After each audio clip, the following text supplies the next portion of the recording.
우리들이 신앙생활을 할 때 우리들의 신앙생활의 궁극적인 목적은 성화, 예수님을 닮아가는 것입니다. 그리스도의 장성한 분량에 충만한 곳까지 자라나가는 것이 우리들이 신앙생활을 하는 궁극적인 목적이고요. 우리가 도달해야 될 목표점입니다. 우리가 그 과정 가운데 기도도 하고 또 성경도 읽고 또 예배도 드리고 또 봉사도 하고 하나님 이 모든 것 자체가 하나님의 영광을 드러내는 목적도 있지만 큰 그림 안에서 그 모든 과정을 지나서 결국은 예수님의 장성한 분량에 이르는 것이 우리들의 신앙생활의 목표이잖아요. 자칫 우리가 이 방향을 잃어버리고 성경을 읽거나 예배를 드리거나 봉사를 하는 그 자체가 목적이 되는 경우가 많고요. 그것을 많이 쌓아서 내가 이와 같은 행위를 했다라고 우리 스스로 함정을 만들어서 빠질 때가 있는 것 같아요. 그러니까 매 순간 나는 예수님의 장성한 분량에 충만한 곳까지 자라났는가를 점검하고 늘 내 안에 이 십자가 정신이 내 삶을 이끄는지를 점검하는 것이 중요합니다. 이제 그런 차원에서 오늘 본문은 우리에게 핵심적인 정말 중요한 교훈을 던져주고 있는데요. 우선에 오늘 본문은 이야기, 스토리이기 때문에 많은 해석이 필요하지는 않습니다. 간단하게 몇 가지만 점검하고요. 우리가 이 부분에 대해서 좀 우리 마음속에 깊이 새기는 시간을 좀 가지려고 하는데, 예수님께서 산헤드린 공회에 의해서 사형 판결을 받았지만 그들은 사람을 죽일 권위 없어서 빌라도 총독에게 데리고 와서 결국은 십자가형을 언도받고 그 이후에 27절에 보니까는요, 총독의 군병들이 예수를 데리고 관정 안으로 들어가서 온 군대를 그에게 모았다라고 기록을 하고 있는데요. 이때 당시에 총독 휘하에 약 600명으로 구성된 보병 부대가 있을 것이고요. 온 군대에 지휘관이 있을 텐데 이때 당시의 분위기는 로마에 의해서 유다라는 나라가 점령당하고 식민지 상태에 있었고요. 이곳에 로마의 군대가 주둔하면서 그 땅 가운데 밀란이 일어나지 않도록 제압하고 통제하기 위해서 이 당시 로마 군대의 군사들은요, 식민지 백성인 유대인들을 아주 심하게 조롱했습니다. 뿐만 아니라 강력 범죄자들, 정치범들 이와 같은 이들을 십자가에 못 박아 죽임으로써 로마 정부에 대항하지 못하도록 무자비한 처형법으로 십자가 형벌을 만들었는데요. 이와 같은 이유로 예수님께서 십자가에 달려 돌아가실 때도 너희들이 우리 정부에 대항하거나 강력한 죄를 지으면 이와 같은 끔찍한 형벌을 당한다라는 것을 더 구체적이고 더 많은 사람들에게 알리기 위해서 그 과정이 무자비했습니다. 뿐만 아니라 예수님의 십자가 형벌도 로마 당국이 범죄 방지와 공권력 과시를 위해서요, 이 십자가형도 사람들의 왕래가 많은 곳에서 일부러 십자가 형벌을 가했고요. 또 많은 사람들이 보게 해야지만 로마 정부에 부복할 수 있기 때문에 많은 사람들이 볼 수 있는 환경을 만들어서 십자가 형벌을 집행을 했습니다.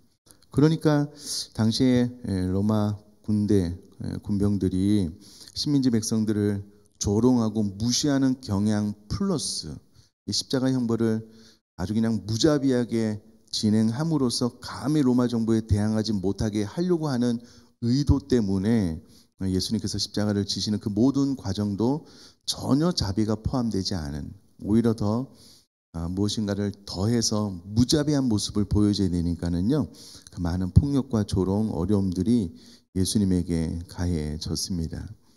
28절에 그의 옷을 벗기고 홍포를 입혔다. 예수님의 성화를 보면 예수님께서 완전한 나체로 달려 십자가에 못 박힌 그 모습을 그릴 수가 없어서 그렇게 대부분 성화가 표현이 되었지만은요, 완전히 벗은 채로 십자가 위에서 죽임을 당하셨을 거고요. 이 가시관을 엮어 우리나라 가시는 좀 이렇게 작은데 이때 당시에 이제 성화들을 보면 원어로 보면은요, 가시가 작지가 않습니다. 큰 가시로 엮은 면류관을 예수님 머리에 씌웠다라고 29절에 정확하게 기록을 하고 있고요. 그 앞에 무릎을 꿇고 이제 조롱을 하는 거예요. 그리고 30절에 침 뱉고 잘 아시는 대로 갈대를 빼앗아 그의 머리를 쳤다라고 30절에 기록을 하고 있는데, 큰 가시로 만든 가시관을 머리에 씌운 상태로 내리쳤는데, 이것도 원어를 보니까는요, 그의 머리를 향해 계속해서 때리고 있었다라고 진행형으로 표현이 되어져 있습니다. 한두 번 때린 게 아니고요, 계속해서 내리치는 거예요. 언제 끝날지도 모르는 그런 고통들이 있었다라고 기록을 하고, 30절에 그의 옷을 입혀 십자가에 못 박으려고 끌고 갔다라고 되어 있는데, 보통 형장까지는 벌거벗긴 채로 이제 끌려가게 되는데, 예수님은 구약의 예언을 성취하기 위해서 이것도 다 이제 예언의 성취적인 차원에서도 다른 측면으로 그렇게 됐고요. 32절에 보면 시몬이란 구레네 사람을 만나며 그에게 예수의 십자가를 억지로 지우게 했다. 여러분, 이때 당시에 십자가 형벌을 당하는 자들에게 자비 자체가 없었어요. 그런데 예수님께서는 이미 십자가를 지고 가실 만큼의 체력도 남아있지 않은 거예요. 웬만하면 예수님에게 십자가를 지고 끝까지 가서 그곳에서 못 박아 죽일 텐데 도저히 그게 안 되는 거예요. 그래서 시몬이란 구레네 사람을 만나서 그에게 억지로 십자가를 지게 했다. 이 한 구절만 봐도요, 이미 예수님께서 십자가를 지시기 전에 얼마나 많은 채찍에 맞으셔서 살과 피가 터지고 찢기셨는지 우리가 알 수 있는 대목입니다. 33절에 골고다에 이르러서요, 34절에 쓸개 탄 포도주를 예수께 주어 마시게 하려고 하는데, 참 아이러니하게도요,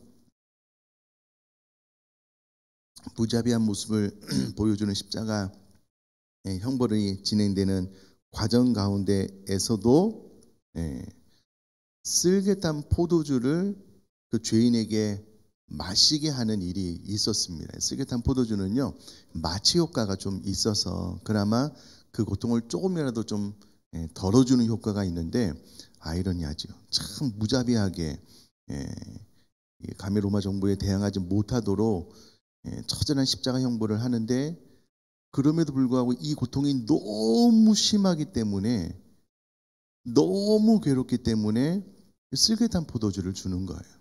왜냐하면 외형적으로는 이미 채찍에 맞아서 그 몸이 갈갈기 찢겨지고 이제 손에 아마 이제 손목일 텐데요, 큰 대못을 박아 십자가에 달려 피가 다 빠져서 죽을 때까지 놔둬야 되니 일단은 전시용으로는 효과를 다 본 거예요. 그래서 마지막 자비로 그 죄인들에게 그 고통을 조금이라도 덜어주기 위해서 쓸개 탄 포도주를 주었는데요, 예수님께서는 34절에 마시지 않았다라고 기록을 하고 있습니다. 왜냐하면 예수님은 우리들의 모든 고통을 온몸으로 경험하시고 우리들의 죄를 몽롱한 혹은 정신이 희미해지는 마취된 상태에서 담당하기를 원치 않으시고, 온전한 체율, 온전한 우리들의 아픔을 다 감당하기 위해서 예수님께서 쓸개 탄 포도주를 거부하시고 십자가를 지셨습니다.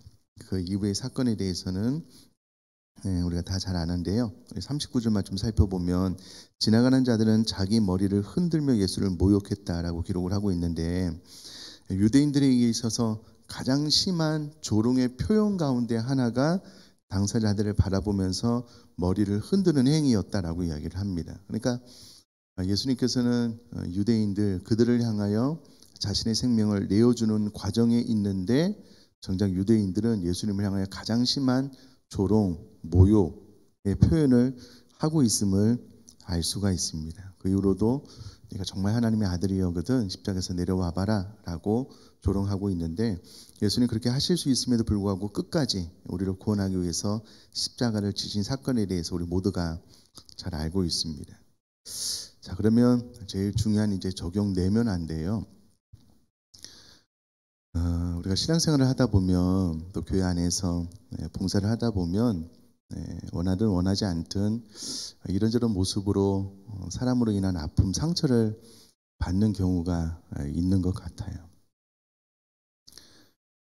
저도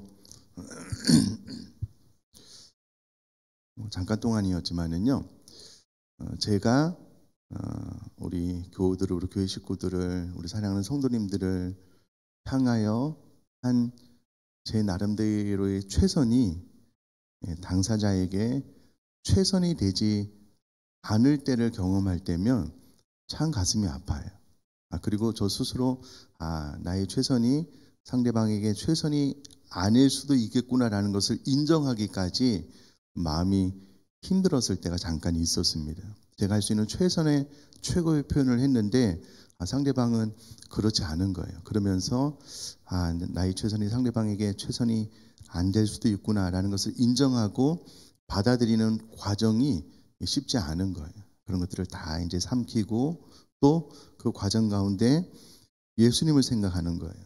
예수님은 이와 같은 삶을 사셨는데, 예수님은 정말 그들을 위해서 구원해 주시기 위해서 모든 것들을 다 내어주셨음에도 불구하고 돌아오는 것은 침뱉음을 당하고 조롱, 모욕뿐이었을 텐데, 이런 것들을 자꾸 생각하면서 마음을 사귀고 예수님을 닮아가려고 이제 조금씩 노력하는 것이 우리들의 신앙생활일 텐데, 아마 이제 이런 일들을 수도 없이 겪고 나면, 그리고 앞으로도 겪어야지만 예수님의 십자가 위에서의 그 희생과 사랑을 조금이라도 이해할 수 있을 텐데, 중요한 거는요, 그 과정이 참 쉽지가 않아요. 쉽지가 않아요. 내가 순식구들을 잘 돌보고 섬기고 교회 안에서 또 우리 사랑하는 가족들에게 내가 최선을 다해서 한다고 했는데 이 반응은 서운하다는 거예요. 섭섭하다는 거예요. 사실은 이렇게만 해도 괜찮겠는데 되려 욕을 하는 경우도 있는 거잖아요. 내가 최선을 다해서 사랑한다고 했는데 돌아오는 거는요, 모욕이라고 한번 생각을 해보셔요. 조롱이라고 한번 생각을 해보셔요. 침뱉는 거예요. 네가 그러고도 뭐냐, 이런 이야기를 자꾸 듣는다고 한번 생각을 해보셔요. 근데 의외로 교회 안에서 신앙생활을 할 때 이런 일들이 많아요. 자주 반복되고요. 자, 그러면 문제는 이와 같은 본문을 접하면서 우리들이 바라봐야 되는 시선은 예수님의 십자가잖아요. 그 위에서 오늘 본문에 기록된 모든 내용들을 나를 구원하기 위해서 다 참으시고 끝까지 희생하시고 사랑을 보여주신 그 예수님의 십자가를 본문을 통해서 계속해서 바라보면서 내 마음이 깨지고 무너져도 포기하지 않고 내 시선을 예수님께 고정시키는 것이 우리들이 신앙생활의 바른 방향이잖아요. 우리가 이와 같은 본문을 접할 때마다 끊임없이 나의 부족함을 고백하고 어떻게든 예수님의 십자가 사랑을 내 마음속에 담기 위해서 기도하고 새기려고 우리가 이 새벽에 나오셨잖아요. 근데 안타까운 것은 간혹 가다가 예수님의 십자가를 향한 이 시선을 놓쳐요. 그러면 우리들의 시선이 어디에 머무르게 되냐면은요, 내 나름대로 최선을 다해서 섬기고 사랑하려고 노력을 했는데 그렇게 반응이 오지 않는 그에게 내 시선이 집중돼요. 그러면 서운해요. 그러면 상처가 돼요. 그러면 관계가 깨져요. 그러면 아픔이 찾아와요.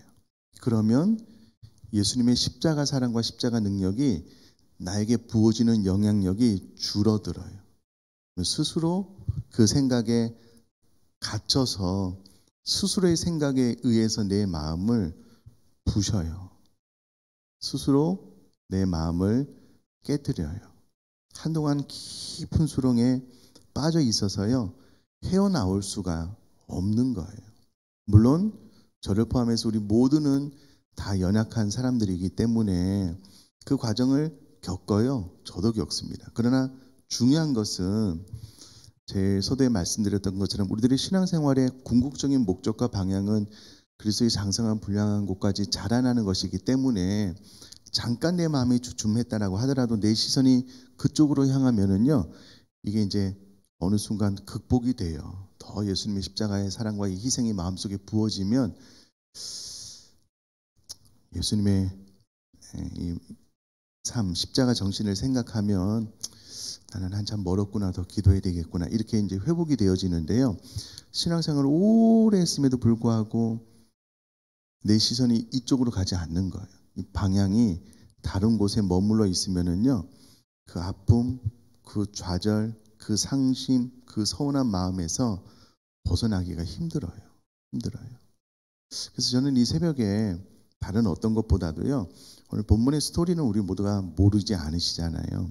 그러므로 단 한 가지 십자가 정신, 예수님의 이 십자가 정신이 어떻게 하면 내 마음속에 깊이 좀 들어올 수 있을까, 새겨질 수 있을까.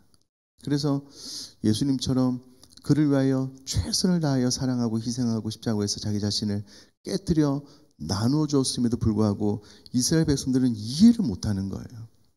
끊임없이 조롱하고 모욕하고 침뱉고. 그럼 이와 같은 삶이 우리들의 삶 가운데, 신앙생활 가운데 죽을 때까지 계속해서 반복해서 나타날 거예요. 우리 주변에. 나도 그렇게 할 거고요. 그때에 단 한 가지만 기억을 하자고요. 십자가 정신. 이 십자가 정신이 내 안에 꼭 있어야 되겠구나. 내가 어떤 경우에도 이 십자가 정신을 붙잡고 있어야 되겠구나. 이 한 가지 생각만 마음에 담아도요, 우리들의 신앙생활의 길이 주님 닮아가는 성화의 길로 나가게 될 줄 믿습니다. 최악의 경우에는요, 저도 그럴 때가 있어요. 저도 머리로는요, 이쪽으로 나가야 된다라고 다 생각을 해요. 다 이해가 돼요. 다 알겠어요. 내 생각의 길이 자기 마음대로 엉뚱한 곳으로 달려요. 신기한 거는 그러니까 주님, 제가 십자가의 사랑을 마음에 담기를 원합니다라고 내 생각의 길이요, 일주일 넘게 자기 혼자 막 내달릴 때가 있어요. 너무 고통스러워요. 괴로워요. 내가 아는 것과 내 마음의 반응이 이게 제어가 안 될 때가 있어요. 그렇게 하려고 해도 안 될 때가 있어요. 그리고 이게 시간이 길어질 때가 있는데요, 참 고통스러운 나날을 보낼 때도 있어요. 그러면 중요한 것은요, 열심히 마음을 다잡으려고 해보지만 안 될 때는 또 어쩔 수 없어요. 그때는 그냥 기도하는 거예요. 무릎 꿇고 그냥 결단하는 거예요. 결단. 내가 왕이신 하나님 앞에 내 마음을 부복합니다. 선포하는 거예요. 선포해도 또 안 돼요. 그래도 또 선포하는 거예요. 또 기도하고. 그러면 어느 순간이요, 마음이 잠잠해지고 주님을 바라보고요, 서운함들이 싹 사라져요. 다 없어지고요. 결국은 서운함이 내 안에 있다는 것 자체가 내 안에 상처가 해결되지 않은 거잖아요. 서운함이 싹 사라지면은요, 마음의 아픔과 상처도 싹 사라져요. 그리고 회개하게 돼요. 무엇을요? 나에게 뭐 어떤 행위를 한 사람이 아니고요, 나 스스로 아직도 주님을 닮지 못했구나, 주님의 십자가의 이 정신이 내 삶 깊숙이 들어오지 못했구나라는 것을 회개하게 돼요. 회개하면서 아픔이 치유돼요. 돌이키면서 내 마음의 상처가 회복이 돼요. 그렇게 하지 않으면은요, 그 서운함을 계속해서 붙잡고 있으면 상처가 더 깊이 패여요. 결국은 내가 죽는 거고요, 내가 내 스스로 내 뼈를 상하게 하는 행동으로 치닫게 되는 거거든요. 사랑하는 성도님들, 오늘 설교가 어렵지 않아요. 힘들지 않아요. 이해하는데 많은 주석이 필요한 것도, 해설이 필요한 것도 아니에요. 우리도 다 알아요. 그런데 왠지 내 마음이 이 십자가의 사랑으로 잘 안 가려고 해요. 때로는 기도해도 내가 뒤에서 막 밀어도요, 내 마음이 그 십자가의 사랑, 십자가 정신까지 안 나가려고 거부할 때도 있어요. 그래서 우리가 이 새벽에 나와서 기도하는 거예요. 그래서 우리가 이 새벽에 눈물로 하나님 앞에 간구하고 호소하는 거예요.